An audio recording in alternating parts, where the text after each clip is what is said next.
Zaini SPD MPD dari SMA Negeri 1 Kopo. Baik, marilah acara destinasi kita ini kita buka dengan bacaan Bismillah.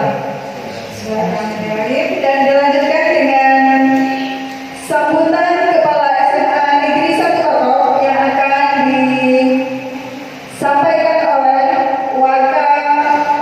Kurikulum SMA Negeri 1 Kopo kepada Bapak Eka Irawan SPD, disilakan.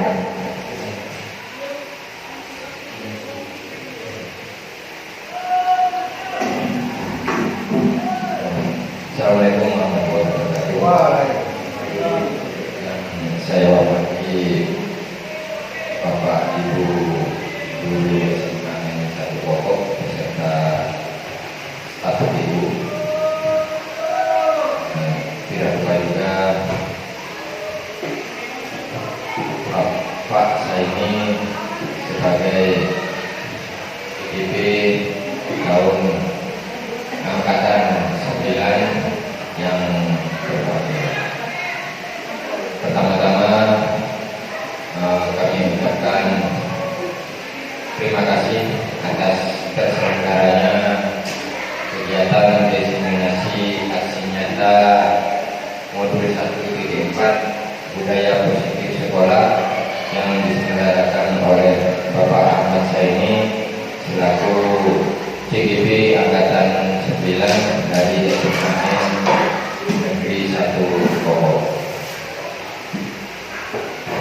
Ini tidak banyak yang perlu yang kami sampaikan di sini, yaitu tentunya aksi nyata yang dilakukan oleh Bapak Ahmad Saini ini mudah-mudahan dan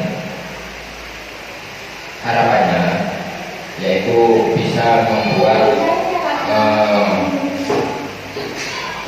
motivasi juga buat teman-teman guru yang ada di SMA Negeri 1 Kopo untuk mengikuti CGP yang selanjutnya, yaitu yang pada tahap ini adalah angkatan 11, sehingga di SMA Negeri 1 Kopo semua angkatan bisa terisi, dari kemarin yang angkatan 4, angkatan 9, dan mudah-mudahan angkatan 11 nanti juga ada yang mungkin itu sambutan dari kami. Kurang lebihnya kami mohon maaf. Assalamualaikum warahmatullahi wabarakatuh. Terima kasih buat Bapak Eka Irawan SPD yang sudah memberikan sambutan pada diseminasi aksi nyata modul 1.4. Beri tepuk tangan untuk Pak Eka. Baik, sebelum Pak Zaini memaparkan tentang diseminasi aksi nyata budaya positif, kita main-main dulu ya Bapak Ibu ya. Ini hujan ya, kita awali dulu dengan doa hujan. Bismillahirrahmanirrahim. Allahumma sholli ala Muhammad. Silakan Bapak Ibu berdiri dulu, Bapak Ibu semuanya yang di depan.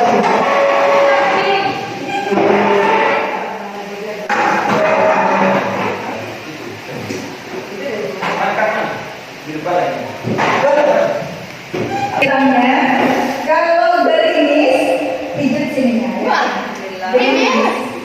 Ya, tidak depan ngapain? Gini. Ya, yang depan gini.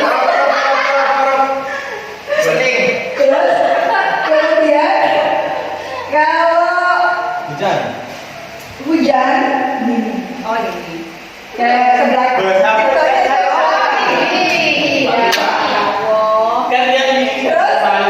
kalau badai gini, digerayangin gini. Siap ya?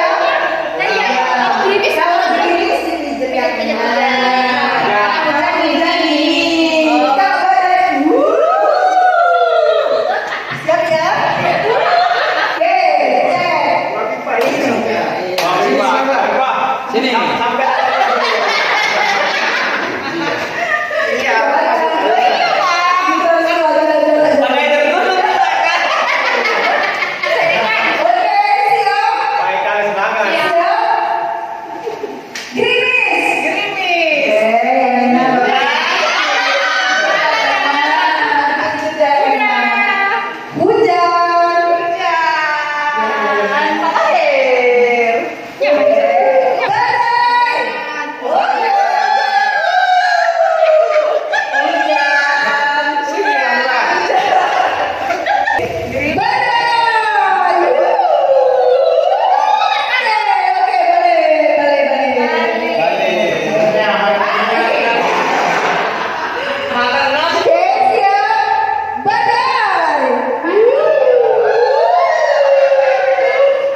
Tadi kita sudah main-main, sekarang kita masuk ke materi kita. Materi kita kali ini yaitu destinasi aksi nyata budaya positif sekolah.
Di kurikulum Merdeka ada yang namanya, pasti tidak asing lagi, yang namanya profil pelajar Pancasila atau P3 sebelum ke P5.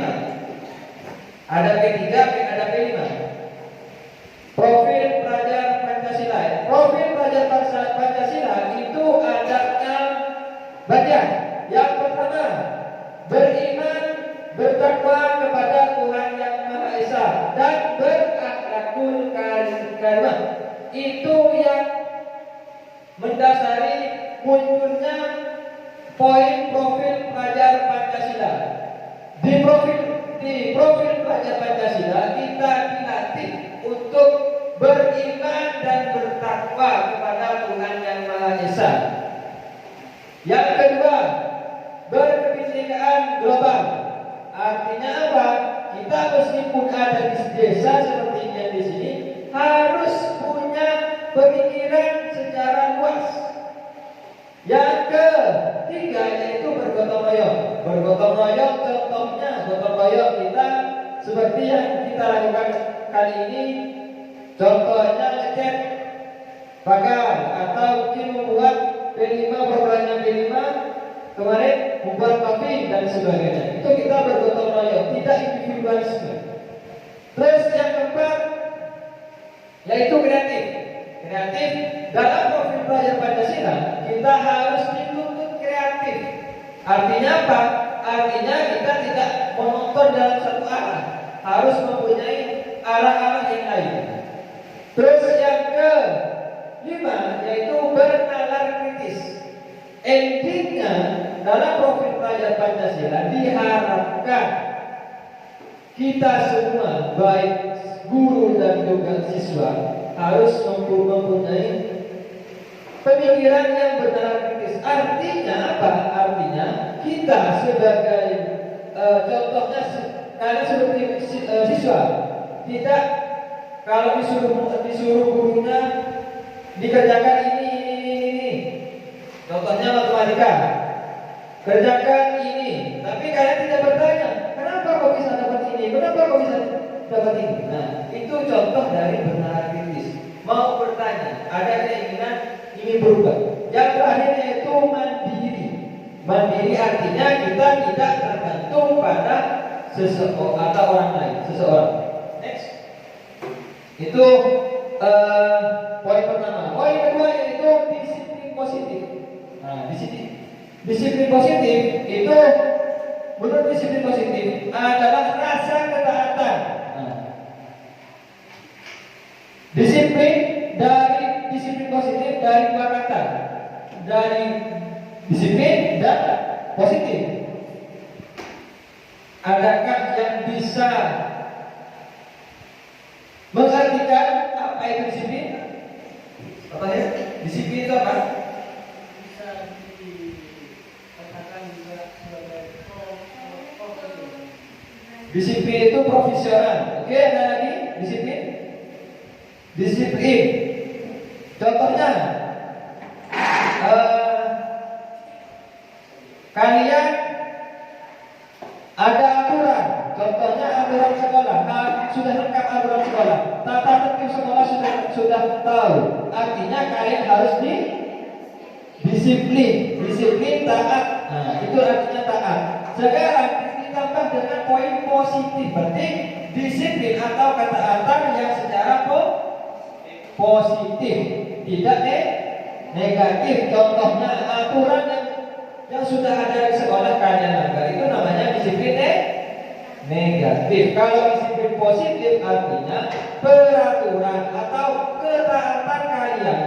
Kita sebagai pendidik ataukah sebagai peserta didik juga harus mempunyai nilai disiplin secara positif, bukan secara negatif. Tapi bukan juga secara hanya disiplin saja. Karena kalau mengartikan secara disiplin, berarti kalian hanya taat. Nah, taatnya ke mana? Entah itu negatif atau ke yang positif. Oke, next. Selanjutnya nilai-nilai kebajikan. Ini saya hanya memulai beberapa contoh nilai-nilai kebajikan. Contohnya mandiri, gotong royong, percaya diri, toleransi. Mandiri artinya apa? Mandiri dalam nilai kebajikan artinya mandiri kalian bisa tanpa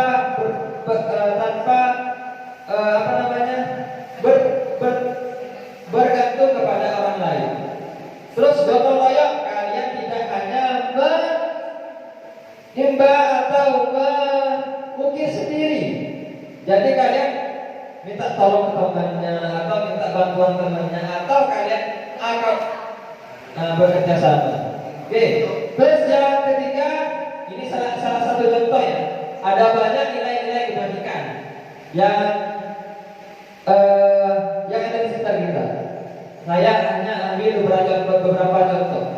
Yang ketiga itu percaya diri. Berarti kalian harus percaya diri. Bisa tampil di depan kelas, bisa tampil di publik, apalagi di publik. Kalian tampil di depan kelas saja sudah namanya nilai positif. Terus yang keempat itu toleransi. Toleransi itu tidak membeda-bedakan ras atau agama. Contohnya, sekarang kita pakai kamera atau sakera. Ini kan khas budaya kita. Pas ada teman kalian yang tidak memakai kamera dan sakera, pas kalian bully, itu tidak boleh. Itu namanya toleransi. Terus yang kelima itu kreatif. Berarti kalian harus kreatif dalam tadi profil pelajar Pancasila. Kalian harus mempunyai yang namanya nilai kreatif. Yang terakhir yaitu komitmen. Dari nilai-nilai kebajikan di sini saya mengambil komitmen. Kenapa? Karena nilai komitmen sendiri setelah kalian bergotong royong, mandiri, percaya diri dan sebagainya, kalian harus mempunyai komitmen yang kuat biar kalian tidak mengimbas kemana-mana. Next. Yang selanjutnya yaitu kebutuhan dasar manusia. Kebutuhan dasar manusia ialah merupakan unsur-unsur yang dibutuhkan oleh manusia dalam mempertahankan keseimbangan, baik itu secara fisiologis maupun psikologis. Artinya apa? Artinya ada 5 dasar kebutuhan manusia. Next. Artinya, ini harus terpenuhi semua. Guru maupun siswa harus terpenuhi ini semua. 5 kebutuhan dasar manusia. Kalau di istilahnya dalam biologi ada yang namanya fisiologis dan psikologis. 5 kebutuhan dasar manusia ini yang harus kita taati, yang harus kita terima. Yang pertama yaitu kebutuhan bertahan hidup. Kalau bahasa baratnya yaitu survival. Artinya apa? Kalau semisal Bapak Tauhid sebagai guru pas melihat siswanya terlambat semisal, Pak Tauhid tidak boleh menghukum, langsung menghukum, menghujat atau seperti apa? Bertanya dulu. Siswanya terlambat itu karena apa? Mungkin bisa jadi siswanya tidak makan di rumah, atau mungkin bisa jadi nanti kalau yang cewek bisa membantu orang tuanya memasak atau seperti apa. Itu yang namanya kebutuhan dasar, 5 kebutuhan dasar manusia. Yang dimana kebutuhan yang pertama yaitu survival atau bertahan hidup. Oke ya, bisa dipahami Bapak Ibu. Yang kedua, kasih sayang dan rasa diterima. Jadi siswa kita yang di sini, kalau semisal datang ke sekolah tidak boleh kita langsung hukum atau langsung hujat. Kenapa? Kita tanyakan dulu. Ataukah mungkin siswa yang nakal, contohnya siswa-siswa yang nakal seperti yang di belakang ini, mungkin ya ada yang kurang kasih sayang orang tuanya, atau mungkin lagi putus sama pacarnya, atau mungkin yang lainnya. Itu bukan untuk kasih sayang kita sebagai seorang guru. Yang ketiga yaitu kebebasan. Dalam artian apa? Siswanya ingin belajar di gazebo, silahkan buat apa? Kita bawa ke sana. Atau mungkin ingin belajar di sungai, boleh. Itu namanya siswanya punya kebebasan. Kebebasan dalam mengapresiasi atau ingin menuntut kebebasan. Terus yang ketiga kesenangan. Dalam artian kesenangan, 5 kebutuhan dasar kesenangan ini harus terpenuhi. Terus yang terakhir yaitu penguasaan, di mana dalam penguasaan 5 kebutuhan dasar ini, kalau satu tidak terpenuhi, 5 kebutuhan dasar itu satu saja tidak terpenuhi, maka siswa kita akan berontak. Betul tidak Pak? Ya, next lanjut. Teori yang selanjutnya yaitu motivasi perilaku manusia. Menurut apa itu bacanya? Dia Jason, ada 3 teori tentang perilaku manusia. Yang pertama yaitu untuk menghindari ketidaknyamanan atau hukuman. Jadi motivasi perilaku manusia atau perilaku siswa kita itu ada 3 landasan. Yang pertama, menghindar dari ketidaknyamanan atau hukuman. Contohnya, siswa yang terlambat sekalian, jadi karena takut dihukum, misal takut dihukum, jadi siswanya membolos saja, itu tidak boleh. Itu teori motivasi. Yang kedua, untuk mendapatkan penghargaan. Jadi tak mampu berisiko apa? Siswanya bersih alamat, royal. Oh, saya ingin mengerjakan ini. Nah, itu motivasi. Kalau di yang sebelumnya, kebutuhan dasar itu kesenangan, bisa atau kebebasan. Siswa bisa mempunyai kebebasan. Terus teori yang ketiga yaitu mereka inginkan. Jadi kita sebagai guru Bapak Ibu, kita tidak boleh menekan siswa kita harus seperti apa yang kita inginkan, harus ini, harus itu, tidak boleh. Karena selain dari 5 kebutuhan dasar tadi, 3 motivasi ini harus juga terpenuhi dari siswa-siswa kita. Terus, next selanjutnya, kita di sini ada yang namanya 3 teori. Yang pertama tadi apa? Hukuman, konsekuensi, dan restitusi. Sebelum saya mengikuti program guru penggerak ini, saya belum pernah yang namanya mendengar namanya restitusi. Kalau Bapak Ibu yang mungkin di PKN, guru pendidikan kewarganegaraan, mungkin restitusi sudah biasa ya. Karena di situ ada pasal restitusi itu kalau di istilahnya dan di pidana itu pembebasan, namanya restitusi. Ada tiga. Yang pertama hukuman dan konsekuensi. Saya tanya sekarang, Bapak Ibu, bedanya hukuman dan konsekuensi. Hukuman itu apa? Sanksi. Kalau konsekuensi?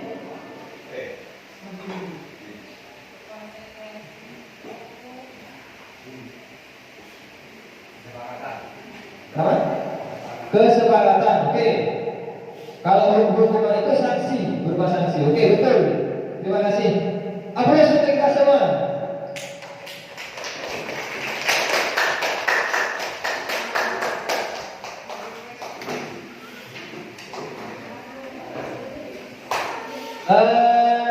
Yang kita tahu sekarang hukuman. Dari hukuman dan konsekuensi. Contohnya, siswa itu terlambat, terus dijemur, itu sanksi apa konsekuensi apa hukuman? Semisal saya ulangi, semisal siswa A terlambat dan dihukum untuk hormat bendera, itu hukuman apa konsekuensi? Sanksi. Hukuman. Berarti hukuman. Oke. Kalau semisal salah satu siswa tidak mengerjakan tugas dan diminta untuk mengerjakan tugas, itu namanya sanksi atau konsekuensi atau hukuman? Konsekuensi. Berarti sudah paham ya Bapak Ibu bedanya hukuman dan konsekuensi. Sekarang yang ini restitusi. Mungkin saya pribadi baru mendengar sebelum mengikuti program guru mulai. Restitusi adalah proses menciptakan kondisi bagi peserta didik yang memperbaiki. Artinya apa? Dalam budaya positif, restitusi itu adalah tindakan ingin merubah dirinya sendiri. Jadi tidak ada paksaan dari luar. Itu namanya restitusi. Ada contoh. Next. Yang selanjutnya yaitu 5 posisi kontrol guru. Ada hukum, pembuat pasal bersalah, teman, pemantau, dan manajer. Ya, ini khusus guru. 5 posisi kontrol guru. Sebelumnya penghukum, berarti diberi sanksi. Terus pembuat rasa bersalah, itu introspeksi. Terus teman, diganti teman yang sejarah teman. Pemantau, mengawasi. Manajer, mengatur. Oke, bisa dipahaminya dari 5 posisi kontrol guru. Sekarang saya punya contoh kasus. Siswa tidak memakai atribut lengkap pada saat upacara bendera. Hukumannya ini dikatakan hukum atau rasa bersalah. Contoh bahasanya ya. Semisal ada siswa yang tidak memakai atribut satu panel. Contoh bahasa gurunya. Hormat, saya sebagai gurunya. Ada salah satu siswa yang tidak memakai atribut sekolah lengkap pada satu panel. Kalau saya sebagai posisi kontrol guru sebagai pengukur, bahasa yang saya sebagai pengukur yaitu kamu sudah tidak pakai atribut, hormat kepada bendera saja. Itu namanya apa? Pengukur. Kalau saya sebagai guru dan memiliki masalah seperti ini, kalau yang masalah berkesalah, ucapan atau ungkapan yang saya ungkapkan kepada siswa saya, beberapa kali Bapak harus memberitahu kamu selalu membuat kesalahan. Itu namanya memberi rasa bersalah. Bahasa atau ucapan kepada siswa kita. Kalau semisal siswa itu tidak atributnya, berapa kali Bapak harus memberitahu kamu selalu membuat kesalahan. Itu namanya rasa bersalah. Next. Contoh sama, kasusnya posnya sama, tapi posisi teman atau adanya untuk saya sebagai guru. Ayo dong, ikuti aturan sekolah. Lain kali jangan ulangi lagi ya. Itu sebagai posisi kontrol sebagai teman. Terus yang keempat, kalau saya sebagai penentang, kamu sudah melanggar aturan sekolah, kamu tahu konsekuensinya. Setelah upacara, beliau dihukum ke koperasi. Nah, itu namanya penentang. Tidak menghukum ya, melainkan mengarahkan konsekuensinya. Nah, di sini yang kita harapkan Bapak Ibu, yang kita harapkan semua sebagai guru, yaitu sebagai manajer. Manajer itu apa? Yaitu untuk mengatur selain dari diri kita sendiri juga mengatur kepada orang lain. Contoh kata-katanya kepada siswa yang tidak memakai atribut lengkap saat upacara. Contoh kata-katanya, apakah kamu tahu kesalahan kamu? Kira-kira bagaimana kamu memperbaiki kesalahanmu? Nah, itu namanya kita sebagai manajer. Bisa dipahami Bapak Ibu? Oke, next. Nah, di sini saya punya masalah. Posisi kontrol manakah saya? Saya punya permasalahan. Saya kecewa sekali denganmu. Itu posisi kontrol mana Bapak Ibu? Mana? Oke, saya ulangi.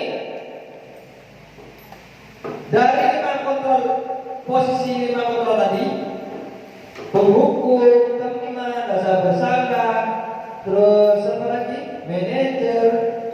Nah, dari 5 ke sini, menurut Bapak Ibu, semisal bahasanya, saya kecewa sekali denganmu. Itu posisi mana? Posisi mana? Next.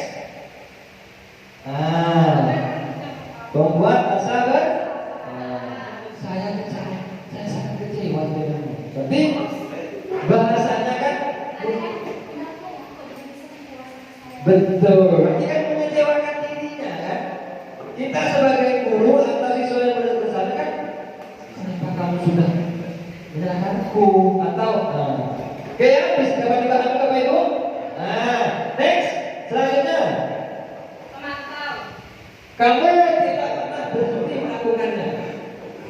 Ini posisi kontrol mana? Apa tadi? Posisi kontrol mana? Penghukum, betul.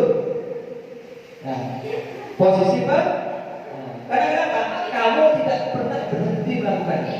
Berarti posisi penghukumnya meskipun tidak secara fisik, secara psikologis, mengganggu cara berpikir siswa juga. Ini namanya psikologis. Ya, dapat dipahami Bapak Ibu? Ini menghukumnya secara psikologis, bukan pembungkus itu akan ada dua cara, ya. Dan secara fisik dan juga psikologis atau kemampuan jiwa mahasiswa. Terus, di sini saya punya contoh lagi nih sebelum tahan. Apa rencanamu untuk menyelesaikan masalah ini? Ini posisi kontrol mana, Bapak Ibu? Ayo, yang mana? Manager. Betul sekali. Karena kenapa? Apa rencanamu? Karena kita sebagai guru menanyakan, berusaha menggali informasi dan juga identitas siswa, ya, memperbaiki identitas siswa. Nah, sekarang yang terakhir, ayolah bantu Bapak ya. Nah, ini posisi kontrol mana? Posisi kontrol mana? Sip, betul. Tepuk tangan untuk kita semua. Next. Yang terakhir, kamu tidak pernah mendapatkan nilai kalau tidak mengerjakan tugas. Ini posisi kontrol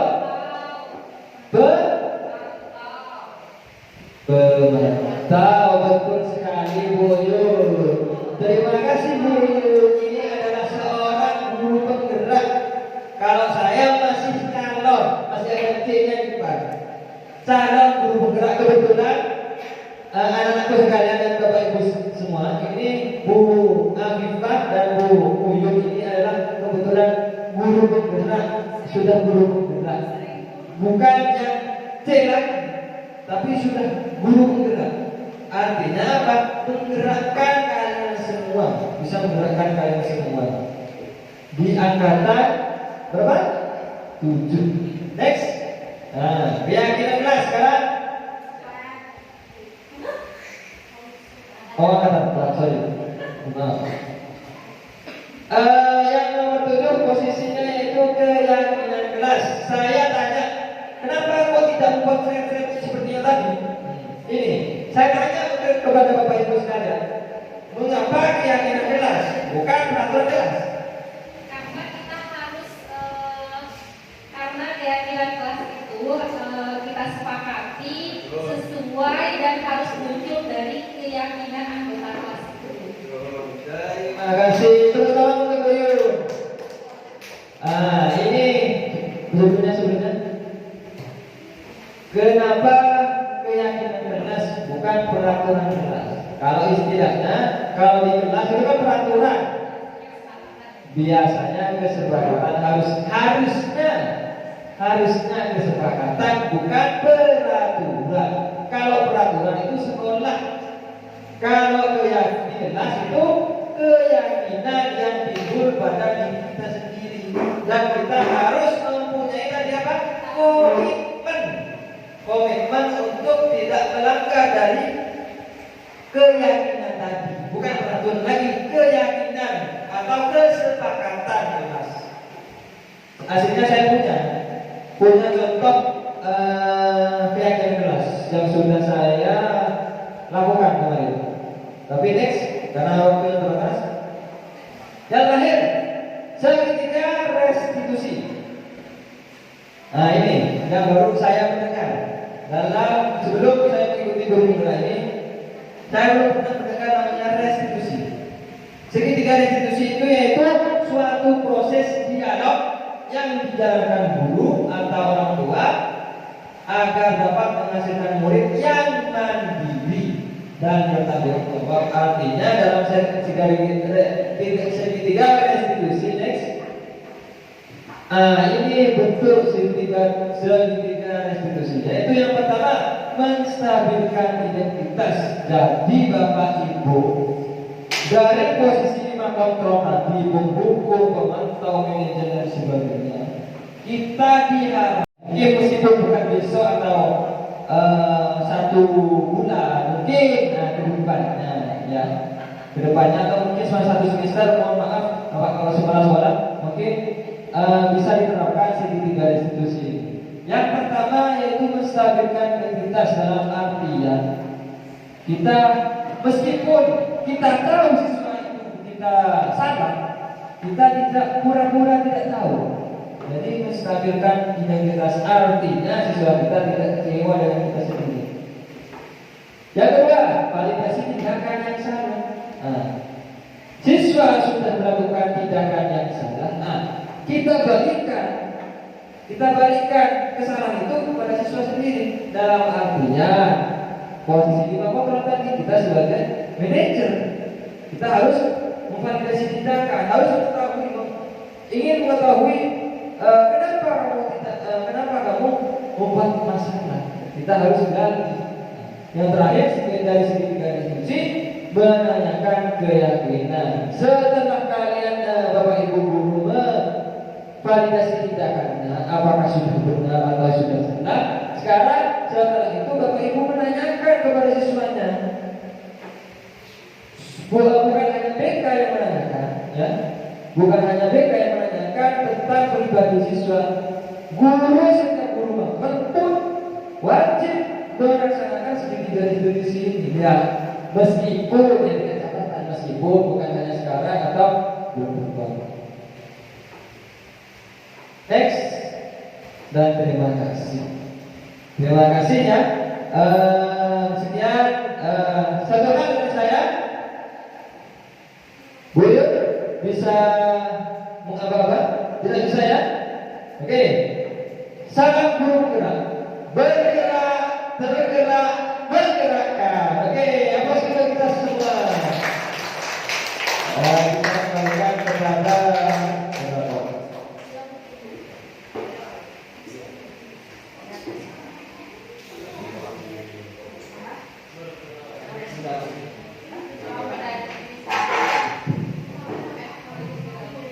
biasa, beri tepuk tangan untuk pembicara kita pada sesi siang hari ini. Terima kasih kami sampaikan kepada Bapak Zaini yang telah melakukan diseminasi tentang praktek budaya positif. Beri wow untuk pasien yang akan dipimpin oleh Bu Yu.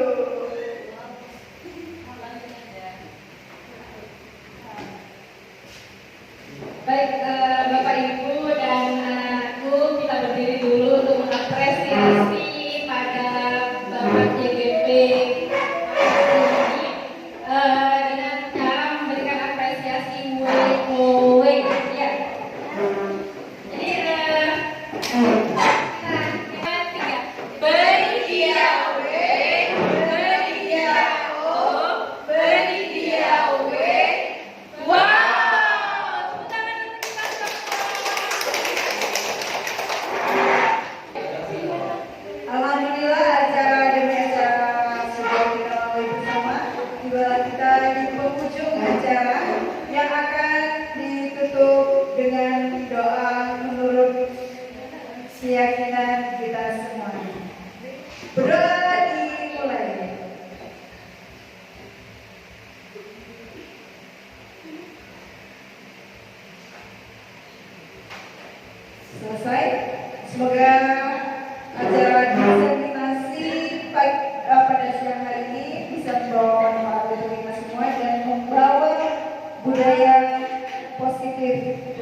Yo, yang lain.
Dari kedua hasil kesepakatan dan yang kalian tulis di sini ada banyak hal.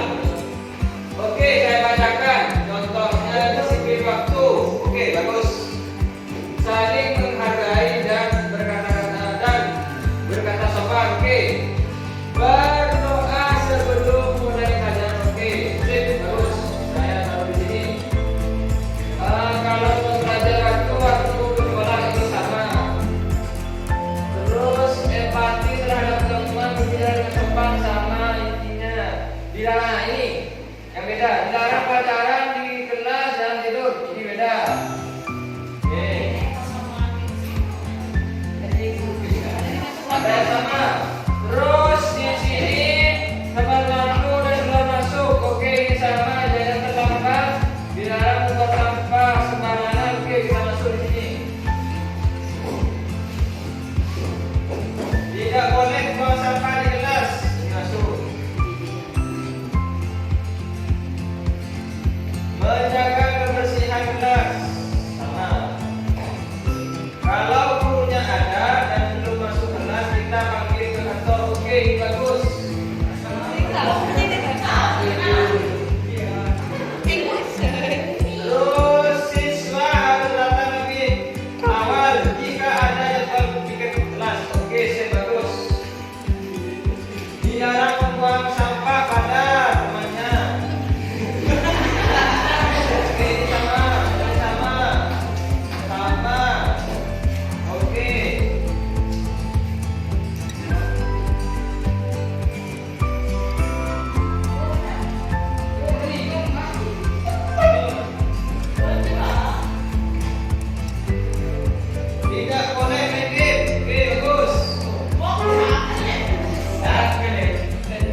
Bisa?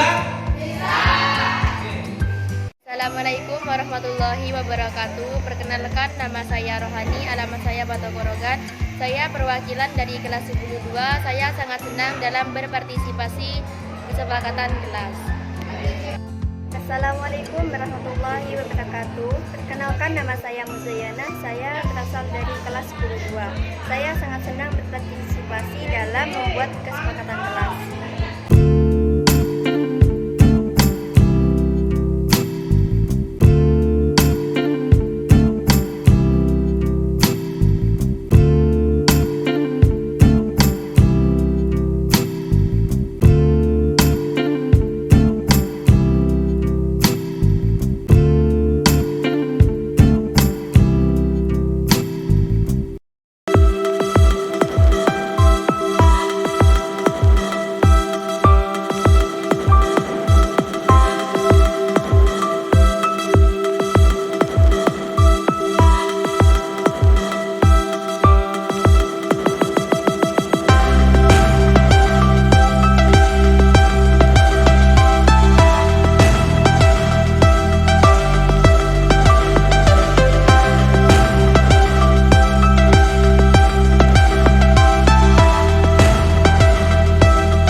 Ya, masa lagi? Sawaki. Ini saya dapat laporan dari Pak Abdulnya bahwasanya ini kamu dulu. Nah dulu, ini kenapa? Itu ya Pak. Nilai kamu ini. Itu di pelajaran Pak Abdul itu saya lakukan. Terus tindakan kamu itu apakah sudah benar apa salah menurut kamu? Nah, oke. Terus untuk memperbaiki nilai kamu yang seperti ini, tindakanmu ke depannya seperti apa? Saya akan tanya ke ini apa saja yang sudah dikasih oleh Pak Asli dan nanti saya akan mengajarnya. Oke, terus keyakinan itu apakah kamu sanggup untuk menjalani keyakinan itu? Sanggup ya? Nah, oke, kalau begitu ingat prestasimu sekarang sudah bagus, akan tapi ini ada hanya beberapa catatan, beberapa hal yang harus kamu kerjakan dan harus kamu lakukan untuk memperbaiki nilaimu. Sudah, oke, silakan. Terima kasih Pak. Ya.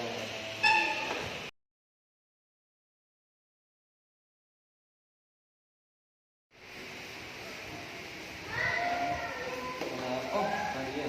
Ya, lagi. Saya dapat laporan dari guru BK dan juga dari Bu Iinnya. Kamu mengolok-olok Maki katanya. Kenapa? Karena nilainya Maki itu lebih rendah dari nilai saya, Pak. Nilai saya dari semester pertama sampai sekarang nggak pernah turun, tinggi terus. Terus menurut kamu, apakah itu sudah mencerminkan siswa? Apa tidak? Kenapa? Karena saya ingin Maki. Terus tindakan itu apakah sudah benar atau salah? Oke. Terus tindakan kamu ke depan terhadap Maki seperti apa? Saya akan meminta maaf sama Maki. Terus selain minta maaf, Saya akan membantu Maki dalam memperbaiki nilainya, Pak. berarti selain kamu minta maaf ke Maki, nanti kamu juga membantu ya. Tolong dibantu Maki ya, karena nilai Maki selama ini masih turun ya.